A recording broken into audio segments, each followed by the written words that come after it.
주께서 가르쳐 주신 기도를 함께 드리시겠습니다. 하늘에 계신 우리 아버지여, 이름이 거룩히 여김을 받으시오며 나라가 임하시오며 뜻이 하늘에서 이루어진 것 같이 땅에서도 이루어지이다. 오늘 우리에게 일용할 양식을 주시옵고 우리가 우리에게 죄 지은 자를 사하여 준 것 같이 우리 죄를 사하여 주시옵고 우리를 시험에 들게 하지 마시옵고 다만 악에서 구하시옵소서. 나라와 권세와 영광이 아버지께 영원히 있사옵나이다. 아멘. 하나님 아버지, 이 새벽을 열어주심을 감사합니다.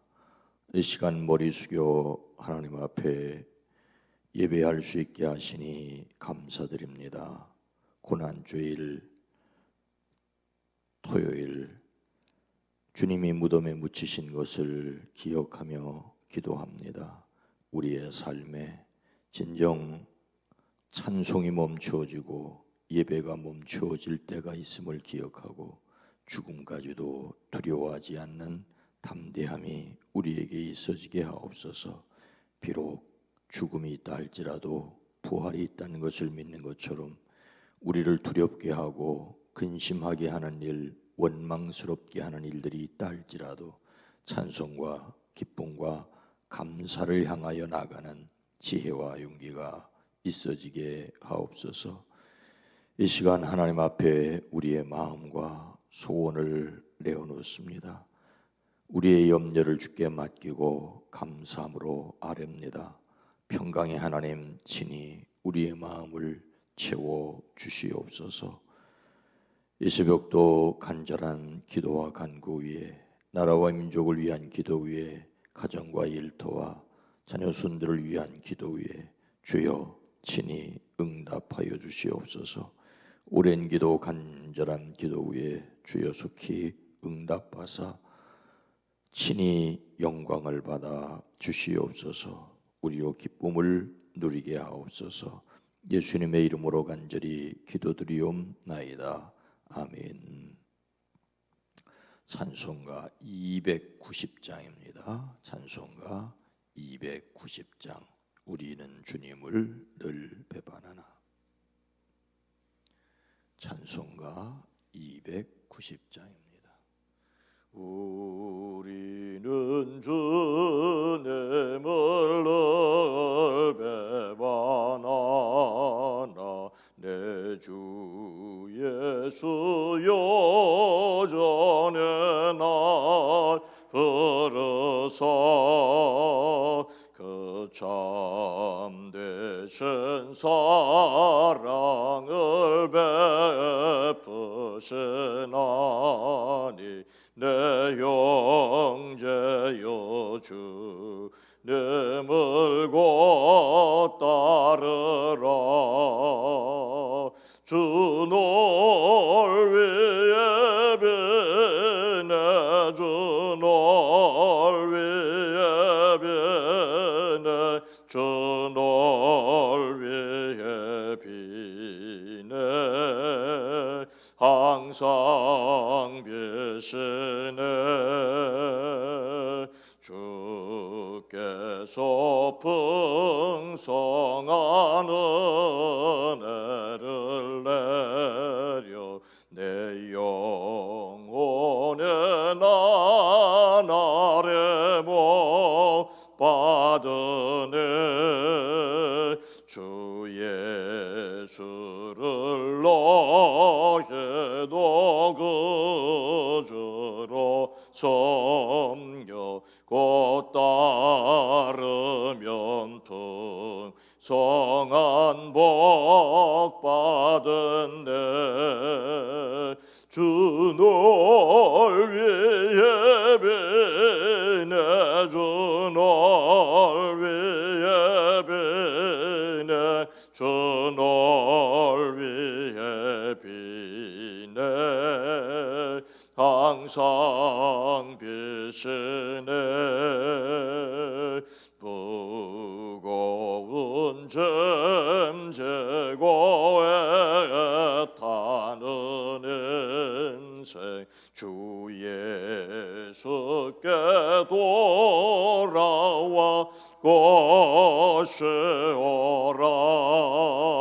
내 주 예수 너희를 돌보실 때에 참 복락과 내가 넘치겠네.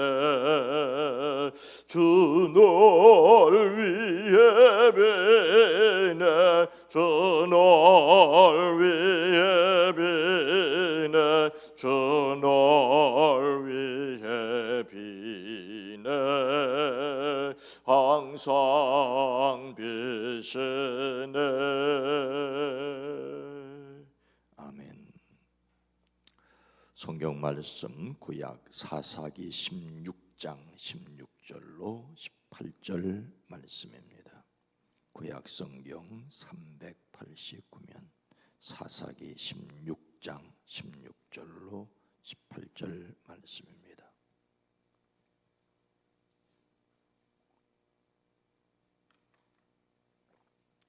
사사기 16장 16절로 18절 말씀을 함께 읽습니다. 날마다 그 말로 그를 재촉하여 조름해 삼손의 마음이 번뇌하여 죽을 지경이라. 삼손이 진심을 드러내어 그에게 이르되 내 머리 위에는 삭도를 대지 아니하였나니 이는 내가 못해서부터 하나님의 나실인이 되었음이라. 만일 내 머리가 밀리면 내 힘이 내게서 떠나고 나는 약해져서 다른 사람과 같으리라 하니라. 드릴라가 삼손이 진심을 다 알려주므로 사람을 보내어 블레셋 사람들의 방백들을 불러 이르되 삼손이 내게 진심을 알려주었으니 이제 한 번만 올라오라 하니 블레셋 방백들이 손에 은을 가지고 그 여인에게로 올라오니라. 아멘. 오늘 하루도 그리스도 예수 안에서 승리하시기를 축복합니다. 고난주간 토요일은 찬송가가 없는 날이기도 합니다. 주님의 부활을 믿음으로 찬송을 사모하는 또 하루가 되기를 원합니다. 오늘도 그리스도 예수의 진실을 믿기에 또 진실의 승리를 믿기에 담대하시기를 축복합니다.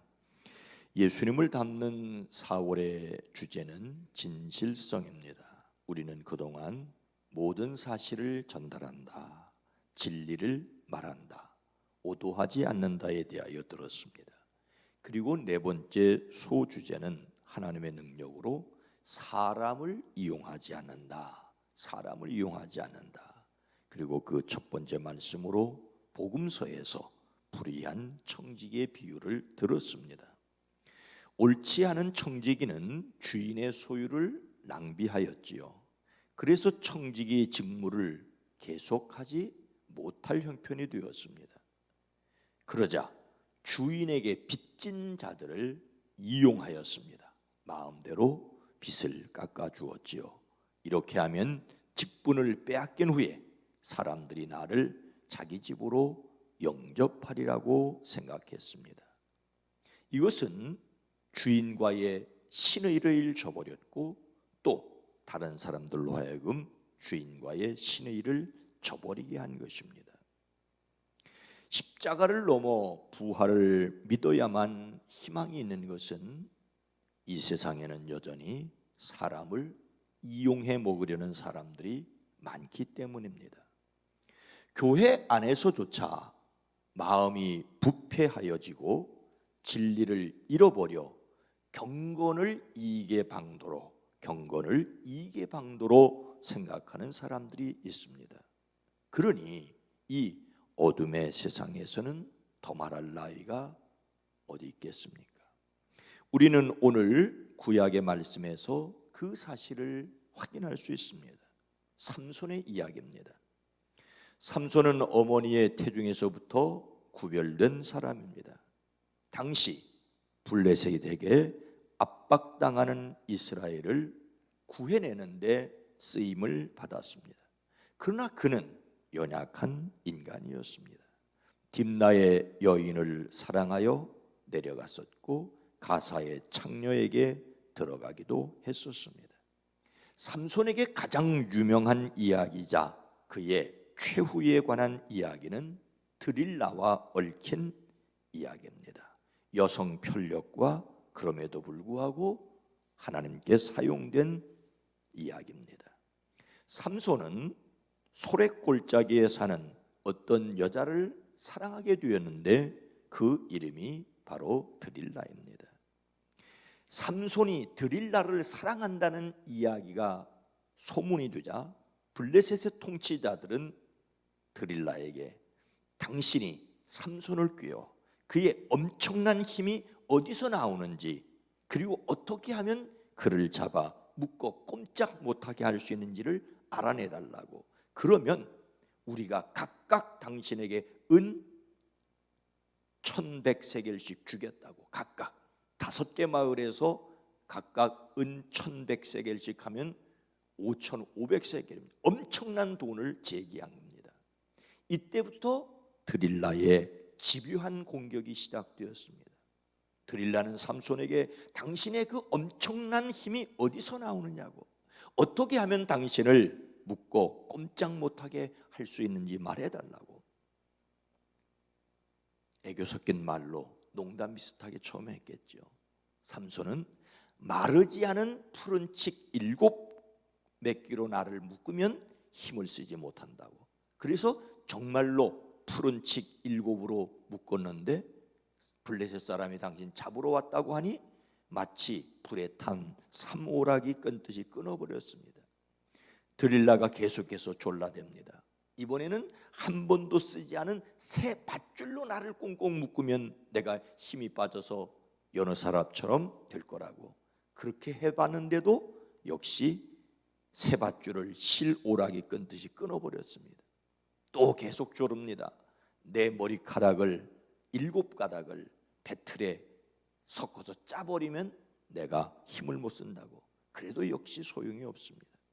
그래도 드릴라는 어떻게 했습니까? 오늘 본문 말씀 16절에 보니까 날마다 그 말로 그를 재촉하여 조름에 삼손의 마음이 번뇌하여 죽을 지경이라. 드릴라는 삼손이 괴로워 죽을 만큼 졸랐습니다. 당신은 마음을 내게 털어놓지 않으면서 어떻게 나를 사랑한다고 말할 수 있겠느냐고. 3번씩이나 나를 놀렸다고. 그 엄청난 힘이 어디서 나오는지 나에게 아직도 말해주지 않았다고 졸랐습니다. 드릴라는 사랑을 들먹였지만 삼손을 팔아 넘기고 블레셋 사람들에게 받을 은혜의 마음을 두었습니다. 여자의 눈물에 약한 삼손은 어떻게 되었습니까? 17절 말씀이 삼손이 진심을 드러내어 그에게 이르되 내 머리 위에는 삭도를 대지 아니하였나니 이는 내가 모텔에서부터 하나님의 나실인이 되었음이라. 만일 내 머리가 밀리면 내 힘이 내게서 떠나고 나는 약해져서 다른 사람과 같으리이다 하니라. 삼손은 거짓 사랑에 속아서 비밀을 말하였습니다. 드릴라의 눈물은 진심이 아니었습니다. 허나 눈물에 속아서 진심을 드러내고 말았습니다. 이것이 바로 삼손의 한계이고 인간의 한계입니다. 그러자 드릴라는 어떻게 했습니까? 18절 말씀해 보니까 드릴라가 삼손이 진심을 다 알려줌으로 사람을 보내어 블레셋 사람들의 방백들을 불러 이르되 삼손이 내게 진심을 알려주었으니 이제 한 번만 올라오라 하니 블레셋 방백들이 손에 은을 가지고 그 여인에게로 올라오니라. 드릴라의 목적은 사랑이 아니라 은이었습니다. 은, 돈을 위하여 사람을 이용하려고 했을 뿐입니다. 이것을 모르는 삼손은 드릴라의 무릎을 베고 잠이 들었습니다. 드릴라는 사람들을 불러서 7가닥의 그의 머리털을 깎게 하였습니다. 그런 다음에 그를 괴롭혀 보았으나 그의 엄청난 힘은 이미 그에게서 사라지고 없었습니다. 결국 삼손은 두 눈이 뽑히고 놋줄에 묶여 가사로 끌려 내려갔습니다. 성경은 사람이 사람을 이용하는 것에 대하여 엄격하게 금지하고 있습니다. 사람을 납치한 자가 그 사람을 팔았든지 자기 수하에 두었든지 그를 반드시 죽일지니라고 출애굽기 21장은 말하고 있습니다. 또 사람이 자기 형제 곧 이스라엘 자손 중 한 사람을 유인하여 종으로 삼거나 판 것이 발견되면 그 유인한 자를 죽일지니 이같이 하여 너희 중에서 악을 제할지니라고 하였습니다. 여러분, 이런 법이 그 당시에 있었다는 것은, 이런 일이 있었다는 것을 일반적으로 반증합니다. 구약 성경 시대에 이미 사람을 유인하여 팔아먹는 인신매매가 있었다는 것입니다. 그 대표적인 예가 요셉입니다. 죽이는 것보다는 그래도 살려두는 것이 더 좋겠다지만 형들이 동생을 팔아먹었습니다. 요셉은 형들을 용서하면서도 이 사실, 당신들이 판 요셉이라고 짚고 넘어갔습니다. 이익을 위하여 다른 사람을 이용하는 일은 인간이 저지르는 죄악 중에 하나입니다. 그런데 선지자 에스겔은 사람의 영혼을 사냥하는 거짓 선지자들에 대하여 엄중하게 경고합니다. 거짓말을 고지 듣는 내 백성에게 너희가 거짓말을 지어내어 죽지 아니할 영혼을 죽인다라고 말하고 있습니다. 거짓말을 고지 듣는 내 백성, 진리를 듣는 백성이 아니라 거짓말에 고지를 듣는, 즉 속이는 자나 속는 자나 같습니다. 세상 마지막 진노의 심판받을 사람들은 많은 상품을 거래했는데 그 거래 물품 중에 사람의 영혼이 있습니다. 계피, 향료, 향유, 유향, 포도주 이런 것들이 거래 물품에 있는데 그 다음에 종들과 사람들의 영혼을 상품으로 거래하였습니다. 이렇게 자신의 이익을 위하여 사람을 이용하는 일을 넘어서 그 생명을 빼앗는 일들이 있습니다. 요즘 코로나19와 선거로 가려졌지만 N번방 사건은 이익을 위하여 어떻게 사람이 사람을 이용하고 있는가를 극명하게 보여주고 있습니다. 너무 끔찍한 일이기 때문에 표현을 전달을 할 수가 없고 한데, 돈이 되는 일이라면 어떤 일이라도 서슴지 않는 인간의 양면성, 그런 짓을 하면서도 봉사활동을 하고 그런 짓을 하면서도 생색나는 일을 하고 있는 인간의 이중성을 보면서 섬뜩하지 않습니까? 더욱이 N번방과 유사한 일이 많고 형사 책임 연령인 만 14세가 되지 않은 소년, 촉범 소년 연령이 많다는 거예요. 10대 아이들이, 14살도 안 된 아이들이 그런 것을 운영하고 있다는 것을 보면서 이걸 도대체 어떻게 해야 될까라는 생각이 들었습니다. 그래서 기껏해야 촉범 소년 연령을 만 14세에서 13세로 낮추자는 것이 학교 폭력 예방 대책이랍니다.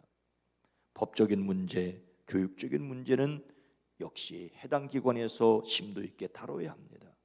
하지만 우리는 인간의 탐욕과 이기심에 관한 깊은 관심을 가져야 합니다. 이것은 타락한 인간의 본성에 대한 성찰입니다. 우리는 경고를 듣고 주의해야 합니다. 제가 삼손의 이야기를 읽다가 눈물을 흘렸던 구절이 있습니다. 오늘 본문 말씀 바로 다음에 이어지는 사사기 16장 22절 말씀입니다. 그의 머리털이 밀린 후에 다시 자라기 시작하니라. 그의 머리털이 밀린 후에 다시 자라기 시작하니라. 80년대에 이 말씀을 읽다가 아무리 참혹하고 두 눈이 뽑혔고 머리카락이 잘려 노줄에 매어 옥에서 맷돌을 갈고 있지만 다시 머리카락이 자란다는 그 말에 위로와 희망을 가졌던 적이 제게 있었습니다. 삼손은 드릴라의 유혹에 넘어가 머리카락이 멀리고 두 눈이 뽑히고 놋쇠사슬에 묶여 옥에서 맷돌을 돌리지만 그러나 깎였던 그의 머리카락이 다시 시작을 했습니다. 결국 삼손은 그가 살아 생전에 죽였던 자보다 마지막 죽으면서 처리한 블레셋 사람들이 더 많았습니다. 삼손의 머리카락이 다시 자라기 시작했다는 말씀과 함께 요한복음 16장 33절 세상에서는 너희가 환난을 당하나 담대하라 내가 세상을 이기었노라는 예수님의 말씀이 저에게는 묘한 조화를 이루고 있습니다. 환난 있을 수 있습니다. 십자가 죽음 있을 수 있습니다. 그러나 부활의 새벽이 있기에 영원한 생명이 있기에 담대할 수 있습니다. 사람이 사람을 이익의 방편으로 이용하는 시대입니다. 앞으로 점점 더 이런 범죄들이 많아질 것입니다. 이때에 우리가 여전히 희망을 가져야 할 것은 예수 그리스도의 십자가 너머의 부활입니다. 십자가에서 죽음을 당하셨지만 죽음을 이기신 예수님을 믿음으로 희망을 가질 때 우리에게 지혜도 권능도 더하여 주실 것입니다. 이 죽음을 이기는 부활의 신앙으로 오늘 하루도 승리하시기를 주님의 이름으로 축원합니다. 거룩하신 하나님, 자비로우신 주님, 때로는 두 눈이 뽑히고 머리카락이 잘리고 놋쇠사슬에 묶여 옥에서 맷돌을 돌리지만 머리카락이 다시 자라기 시작했던 것처럼 멸시와 조롱과 십자가의 죽음까지 당하여 무덤에 묻히셨지만 부활의 새벽이 있었다는 것이 우리에게 희망의 근거가 되게 하옵소서. 주님께서 십자가의 고난과 부활을 말씀하신 것은 세상에서는 그를 믿는 자들이 환난을 당할 수 있으나 주님이 세상을 이기었으므로 담대하게 하시기 위하심이었습니다. 오 주님, 사람이 사람을 이용하려고 하는 유혹, 이용당할 수 있는 위험한 세상 속에서 주여 우리로 하나님이 만드신 사람들의 소중함을 기억하게 하옵소서. 주여 우리가 연약하오니 힘을 더하여 주시고 두려움이 아니라 염려가 아니라 근심이 아니라 기도로 주께 감사함으로 맡기고 얻는 평강, 그래서 탁월한 지혜가 넘치게 허락하여 주시옵소서. 내일 이제 부활주일을 맞습니다. 그러나 코로나19로 말미암아 여러 가지로 여전히 조심스러운 때에 우리가 있습니다. 주여 우리에게 지혜를 더하여 주시옵소서. 여전히 부활의 찬송을 부를 수 있게 하옵소서. 이제는 우리 구주 예수 그리스도의 은혜와 하나님의 놀라우신 사랑하심과 성령님의 감화감동 내주 교통하심이 우리 가운데 이제로부터 영원토록 함께 계시옵기를 간절히 축원하옵나이다. 아멘. 어둠이 있지만 빛을 믿기에, 십자가가 있지만 부활을 믿기에, 어려운 고난이 있지만은 하나님이 주시는 평화를 믿기에 담대하게 하시기를, 그리고 내일 부활절 예배를 위해 기도해 주시기 바랍니다. 주여!